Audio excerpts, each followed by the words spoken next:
He terrorized 2 counties accused of arsons, home invasions, and murder. It took nearly 2 weeks of a manhunt to finally catch Kirby Wallace last fall. Now, with a trial date approaching, many expect prosecutors to seek the death penalty. But as News Channel 5's Nick Barris tells us, a plea deal may actually be in the works.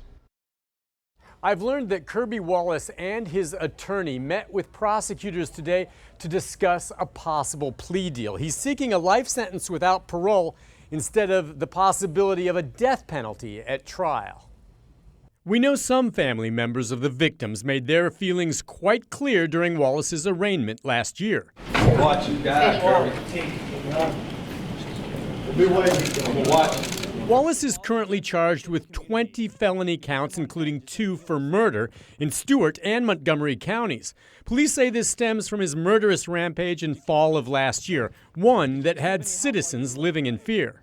You worry when you're sleeping, he could break it. I mean, there's a lot of windows around the house. Somehow, Wallace managed to elude police for 12 days before he was finally caught. Only then did we learn the full details of his accused crimes. In one horrible instance, police say Wallace attacked Teddy and Brenda Smith as they returned to their Indian Mound home from church, binding, gagging, stabbing them, and then setting their house on fire.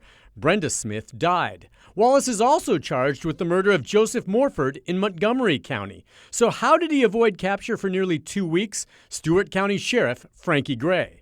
I feel like he may have got some assistance. What that might be, I don't want to say, but I think he's got some assistance.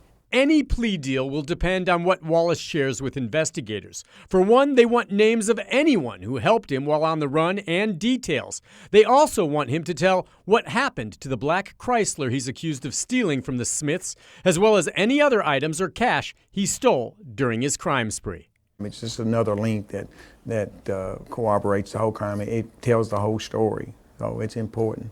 And we feel like if we can find the car, there's probably still some evidence in that car. Keep in mind, Wallace faces trials in 2 counties. Plea deals for life in prison would really have to be reached in both for it to make a difference to him. And yes, prosecutors will consider the wishes of family members. Nick Barris, News Channel 5.